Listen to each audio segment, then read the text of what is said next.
আপনারা দেখছেন globe TV, সবার পাশে সবার সাথে। গ্লোব নিউজ নিয়ে এখন আমি সুপর্ণা রয়েছি আপনাদের সঙ্গে। এক নজরে দেখে নেব আজকের বিশেষ খবর। তীব্র দাবদাহ থেকে বাঁচাতে উদ্যোগী প্রমিলা বাহিনী। ফের উত্তপ্ত আরামবাগের 4 নম্বর ওয়ার্ড। অনির্দিষ্টকালীন কর্মবিরতির ডাক। ভোট দিলেন সস্ত্রীক প্রসূন ব্যানার্জি। আক্রান্ত ধূপগুড়ির রেভিনিউ অফিসার। আসছি বিস্তারিত খবরে। তীব্র দাবদাহ থেকে বাঁচাতে উদ্যোগী প্রমিলা বাহিনী। সীমান্ত শহরকে তীব্র দাবদাহ থেকে বাঁচাতে উদ্যোগী বসিরহাটের প্রমিলা বাহিনী। চলতি বছরে চৈত্র মাস থেকে তীব্র দহনে ভুগছে গোটা রাজ্য। চৈত্রের পর বৈশাখ ও জ্যৈষ্ঠের ছবিটাও ঠিক এক প্রকার। সীমান্ত শহর বসিরহাটে এবছর বৈশাখে রেকর্ড সর্বোচ্চ তাপমাত্রা 43 ডিগ্রিকে ছুঁয়েছিল, যা বিগত 50 বছরের ইতিহাসে নজিরবিহীন। তাই সেই তীব্র দহন থেকে নিজেদের রক্ষা করতে এবার উদ্যোগী হলো বসিরহাটের বেশ কিছুজন মহিলা। বসিরহাট ইয়ং স্টার্স ক্লাবের উদ্যোগে এক অভিনব বৃক্ষরোপণ সম্বন্ধীয় আলোচনা সভার আয়োজন করা হয়েছিল। সেখানেই শহরের মহিলারা কাছারিপাড়া ও বসিরহাট স্টেডিয়াম সংলগ্ন এলাকায় বৃক্ষরোপণ করলেন। বিগত দিনে দেখা গিয়েছে ঘটা করে বৃক্ষরোপণ কর্মসূচি করলেও শুধুমাত্র পরিচর্যার অভাবে তা নষ্ট হয়ে যায়। অন্যদিকে একাংশের মানুষ জানেও না বৃক্ষরোপণের প্রয়োজনীয়তা সম্পর্কে। তাই শহরবাসীকে আরো বেশি করে বৃক্ষরোপণ সম্পর্কে অবগত করতে ও গাছের সঠিক যত্ন নেওয়ার এক অভিনব আলোচনা সভার আয়োজন করা হলো সংগঠনের তরফে। ক্লাবের কালচারাল সেক্রেটারি অরিন্দম ঘোষ বলেন, আমরা ছোটবেলায় পড়তাম রাজস্থানে নাকি লু হয়। সেই লু এখন বসিরহাটে চলে এসেছে, কারণ পরিবেশের উপরে আমরা যে অত্যাচার করেছি, পরিবেশ সেটাই আমাদের ফিরিয়ে দিচ্ছে।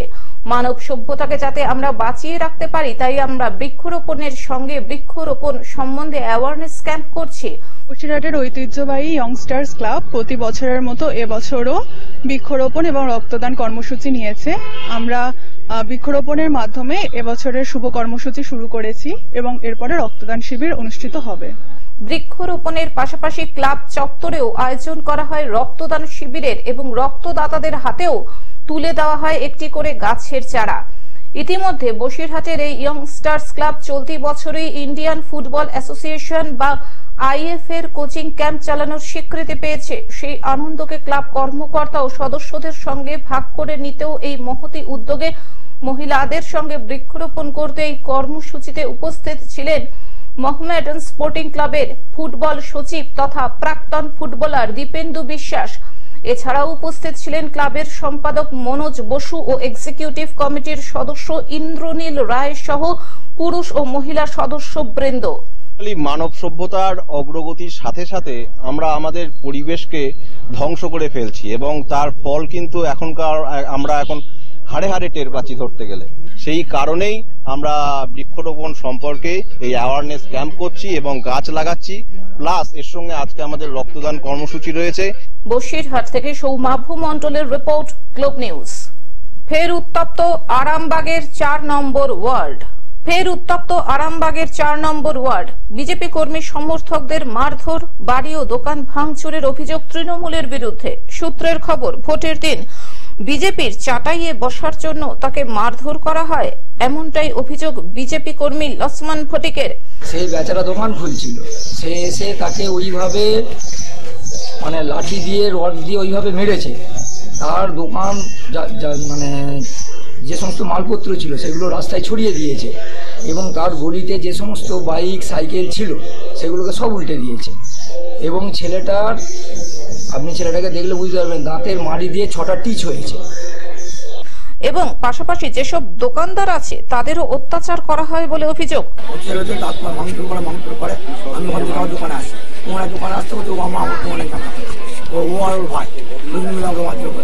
কারা তারা? দুটো ছেলে, ছোট বাবু আর বড়। তারা কি কোনো পার্টি করে? না, তারা তৃণমূল পার্টি করে।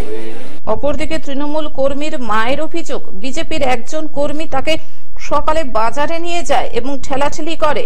আপনি কি চাইছেন? কি চাইবো, ওরা তো বলছে এরপরে আমরা আরো মারবো। আপনি প্রশাসনের কাছে কিছু চাইছেন? না, ওরা আমাদেরকে 5টার সময় যেতে বলেছে থানা, যে দাদাটা উপযুক্ত শাস্তি চাইছেন? হ্যাঁ, আমার তো দরকার। এর আগেও আমাদেরকে মারতে গেছে। তার কিছুক্ষণ পরে তাকে ডেকে নিয়ে বেধড়ক মারধরও করে। 4 নম্বর ওয়ার্ডের কর্মী যারা আছে তাদের বেশ কিছু জন, আমি ঠিক নাম জানি না কারা, তাকে মারতে মারতে একেবারেই বাজারের মাঝ পর্যন্ত এনেছে। ওই ছেলেটির আমি জানিয়ে রাখি 2বার অলরেডি স্ট্রোক হয়ে গেছে, বয়স যদিও ছোট, আমি শুনলাম একটু আগেই।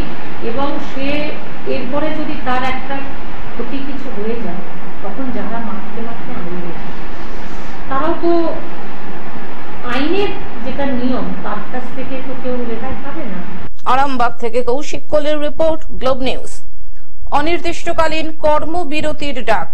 আসানসোলের কুলটির নিয়ামতপুর বাজার অঞ্চলে সিটু সমর্থিত মুটিয়া মজদুর ইউনিয়নের পক্ষ থেকে অনির্দিষ্টকালীন কর্মবিরতির ডাক দেওয়া হয়েছে।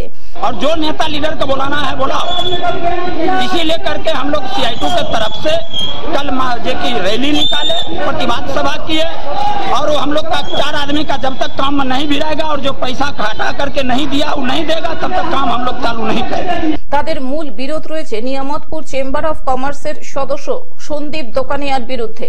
সিটুর মুটিয়া মজদুর ইউনিয়নের পক্ষে জানানো হয়েছে, গত 19/5 তারিখে সন্দীপ দোকানিয়ার গুদামে 4 জন মুটিয়া মজদুর আনলোডিং এর কাজ করছিল। সেই সময় সন্দীপ দোকানিয়া অন্য কাজের নির্দেশ দিয়ে তাদের অন্যত্র যেতে বললে মুটিয়া মজদুরের ওই 4 সদস্য তা করতে রাজি হয়নি। এর জেরে সন্দীপ দোকানিয়া তাদের সাথে দুর্ব্যবহার করে ও তাদের কাজ থেকে বিতাড়িত করে, একই সাথে তাদের হুমকিও দেয়। তো এরা কি করেছে, কি দাবি রেখেছে কি 4 জনকে কাজে রাখবে, তবে তো আমরা কাজ করবো, না হলে স্ট্রাইক করে দিব। তো এরা উইদাউট 48 আওয়ার্স ইন্টিমেশন, যেটা আমাদের এগ্রিমেন্ট হয়ে আছে, সেটা না ফলো করে এরা স্ট্রাইক করে দিয়েছে। তিনি তাদের প্রাপ্য অর্থ ও কাজও দেবেন না, এমনটাই জানিয়েছেন। একই সাথে তাদের ওই অঞ্চলেও কাজ করতে দেবেন না। এরপর 20/5 তারিখে বাইরে থেকে শ্রমিক এনে লোডিং আনলোডিং এর কাজ করায় সন্দীপ দোকানিয়া। এই ঘটনার পরিপ্রেক্ষিতে অনির্দিষ্টকালীন কর্মবিরতির ডাক দেয় সিটু সমর্থিত নিয়ামতপুর মুটিয়া মজদুর ইউনিয়ন। আজকে আমাদের যিনি জেলা সভাপতি রয়েছে মাননীয় শ্রী নরেন চক্রবর্তী মহাশয়ের নির্দেশে আমরা এখানে এসেছিলাম। মোটিয়ার যে সমস্যা ছিল, আপাতত যে আনলোডিং এর কাজটা বন্ধ ছিল, সেই বন্ধটাকে আমরা আপদ ব্যবস্থা আমরা খোলালাম। এখন আনলোডিংটা হচ্ছে, যাতে বাজারে প্রবলেম না হয়। আবার সন্ধ্যে 7টার সময় বাকি যে ডিসপিউটটা আছে আমরা আশা করি। আসানসোল থেকে সৌমিত্র গাঙ্গুলির রিপোর্ট, গ্লোব নিউজ। ভোট দিলেন সস্ত্রীক প্রসূন ব্যানার্জি। হাওড়া সদরে তৃণমূল কংগ্রেস প্রার্থী অর্জুন পুরস্কার জয়ী 3 বারের বিজয়ী সাংসদ সোমবার তার নিজের বুথে সস্ত্রীক ভোট দিলেন। ভোট দিয়ে তৃণমূল কংগ্রেস প্রার্থী প্রসূন ব্যানার্জি জানান, তিনি জয়ের ব্যাপারে আশাবাদী। মা, মাটি, মানুষ আর দিদির উন্নয়নের পক্ষেই রায় দেবেন তিনি। মানুষের সাথে যতটুকু পারি কথা বলি, তারপর খেলাধুলার ব্যাপারটা আমার কাছে বিরাট ব্যাপার আছে। সব মিলিয়ে কিন্তু মানুষ যারা যারা এসেছে, আমি কি করেছি, আমি বিজেপি হোক, সিএম হোক, কেউ হোক, তাদের কাজকর্ম আমি এটা ওরা খুশি। হাওড়া থেকে কৌশিক ঘোষের রিপোর্ট, গ্লোব নিউজ। আক্রান্ত ধূপগুড়ির রেভিনিউ অফিসার। সম্প্রতি বালি পাথর বোঝাই ওভারলোডিং ডাম্পারের বিরুদ্ধে অভিযান চালাতে গিয়ে আক্রান্ত হলেন ধূপগুড়ির রেভিনিউ অফিসার। বানারহাট ব্লকের অন্তর্গত আংরাভাষা এলাকায় বালি পাথর বোঝাই ওভারলোডিং ডাম্পারের বিরুদ্ধে অভিযানে নামেন ধূপগুড়ির রেভিনিউ অফিসার অরূপ পাঠক। সেই সময় একটি ওভারলোডিং ডাম্পারকে আটক করা হয়। নির্দিষ্ট কাগজপত্র দেখাতে বললে গাড়ির চালক কোনো কাগজপত্রই দেখাতে পারেনি।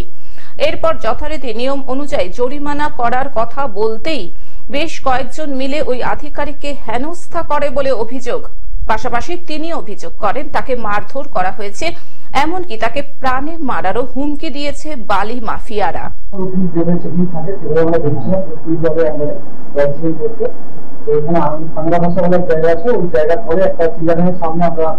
যখন গাড়ি দাঁড় করাই তখন একটা গাড়িতে আমরা পাই যেখানে 300 সেফটি তার চালান থাকে, বাট সে অনেক বেশি ওভারলোডিং করেছিল, প্রায় 800 সেফটি মনে মাল দিতে পারে। তো আমরা সেইভাবে তাকে দাঁড় করিয়ে বলেছিলাম যে ওভারলোডিং লাগবে, আইন লাগবে, চাই লাগবে, না হলে আমরা থানাতে তাদেরকে কাস্টাডি করে রাখবো। তো মালিকের সাথে কথা বলার পর মালিক বললেন যে 8 ঘন্টা সময় দিন, আমরা আসছি। তো আধা ঘন্টার মধ্যে আশেপাশে অনেক লোক, 25-30 জন মিলে এলো আমার কাছে। তারা এসে তারা বাজারে কথা বলতে শুরু করলো, নানারকম চেক করলো। আমি যখন বললাম তাদেরকে যে আমাকে কেন করছেন, এটা তো অফিসিয়াল ডিউটি, আপনাকে করতে হবে, তখন আমাকে প্রায় বলতে শুরু করলো যে বেশি বাড়াবাড়ি করলে আমাকে আমিও ইয়ে করবো। তখন আমি যখন বললাম যে আরেকটা বলি, তখন বললো না। এই করতে করতে হঠাৎ করে একজন এসে আমার গায়ে হাত তুললো, চর মারতে গেলো। আমি একটু চেক করলাম, চেষ্টা করলাম আসলে। তো বাকি সবাই ছিল ওখানে, তারা কেউ কোনো সামনে আসেনি। যখন হয়ে গেলো তখন তারা এসে বললো যে দিয়ে গেছে, মনে করবেন না। এইভাবে আমি আমার অফিসের আমার সিনিয়রকে বললাম। তো সেই অবস্থা আমি গাড়ি ওখান থেকে শেষ করতে পারিনি, কারণ আমার কাছে ম্যান পাওয়ার অনেক কম ছিল। পুলিশ তো আমি খবর দিয়েছি, আমি যা ব্যবস্থা নিয়ে নেবো। ঘটনায় রীতিমতো আতঙ্কিত রেভিনিউ অফিসার অরূপ পাঠক। ইতিমধ্যে তিনি ধূপগুড়ি বিএলআরও জয়দীপ ঘোষের সঙ্গে দেখা করে সমস্ত বিষয়টি জানান। এই বিষয়ে ভূমি রাজস্ব দপ্তরের আধিকারিক জয়দীপ ঘোষ রায় বলেন, আমাদের দপ্তরের এক আধিকারিক ওভারলোডিং ডাম্পারের বিরুদ্ধে অভিযান চালাতে গিয়ে আক্রান্ত হন। তাকে মারধরও করা হয়েছে। কারা মারধর করেছে তা চিহ্নিত করা যায়নি। তাদের বিরুদ্ধে থানায় লিখিত অভিযোগ দায়ের করা হয়েছে। অটোতে অনেকেই দেখতে পাচ্ছে, আমি পার্সোনালি হয়তো বেশিরভাগ লোককে চিনি না, কিন্তু একজনকে আমি পার্সোনালি চিনি। কারণ যখনই যেখানে গাড়ি ধরা পড়ে সে চলে আসে, সে তার পোর্টফোলিও কি, সে কেন আসে কিছু জানি না। তার ধূপগুড়ির লোকাল বাড়িও রাজু বসাক নাম, ঠিক আছে। এর আগেও ভেন্টিয়াতে গাড়ি ধরা পড়েছে, ও চলে এসছে, এখানেও চলে এসছে। যখনই আসে লোকজন ওর রেফারেন্স দেয়। আমি জানি না ওর মানে ও এত পাওয়ারফুলি বা কেন, আর প্রত্যেকটা গাড়ি তো ওর হতে পারে না, তাহলে প্রত্যেকটা গাড়ি ধরা পড়লেই ও চলে আসে কেন। জলপাইগুড়ি থেকে সায়ন সেনের রিপোর্ট, গ্লোব নিউজ।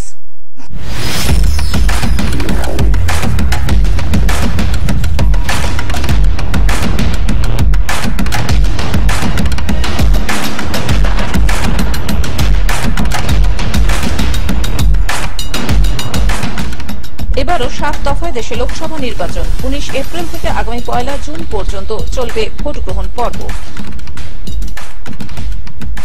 ষষ্ঠ দফার ভোট। তমলুকে তৃণমূল কংগ্রেস প্রার্থী দেবাংশু ভট্টাচার্য, বিজেপি প্রার্থী বিচারপতি অভিজিৎ গঙ্গোপাধ্যায় এবং সিপিআইএম প্রার্থী সায়ন ব্যানার্জি।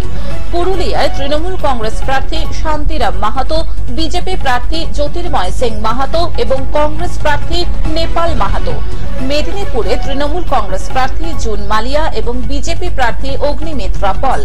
কাঁথিতে তৃণমূল কংগ্রেস প্রার্থী উত্তম বারিক এবং বিজেপি প্রার্থী সৌমেন্দু অধিকারী। ঝাড়গ্রামে তৃণমূল কংগ্রেস প্রার্থী কালীপদ সোরেন এবং বিজেপি প্রার্থী ডক্টর প্রণব টুডু। ঘাটালে তৃণমূল কংগ্রেস প্রার্থী দীপক অধিকারী দেব, বিজেপি প্রার্থী হিরণ চট্টোপাধ্যায় এবং কংগ্রেস প্রার্থী ডক্টর পাপিয়া চক্রবর্তী। বিষ্ণুপুরে তৃণমূল কংগ্রেস প্রার্থী সুজাতা মণ্ডল, বিজেপি প্রার্থী সৌমিত্র খান এবং সিপিআইএম প্রার্থী শীতল কৈবর্ত। বাঁকুড়ায় তৃণমূল কংগ্রেস প্রার্থী অরূপ চক্রবর্তী এবং বিজেপি প্রার্থী ডক্টর সুভাষ সরকার। এখন থেকে গ্লোব টিভি দেখুন আপনার স্মার্টফোনেও। গুগল প্লে স্টোর অথবা অ্যাপল স্টোর থেকে ডাউনলোড করুন গ্লোব টিভি লাইভ অ্যাপ এবং জিও টিভি অ্যাপ। এছাড়াও জিও ফাইবারেও গ্লোব টিভি দেখুন 1457 নম্বরে। আজকের মতন গ্লোব নিউজ এখন এই পর্যন্তই। দেখতে থাকুন গ্লোব টিভি, সবার পাশে সবার সাথে। নমস্কার।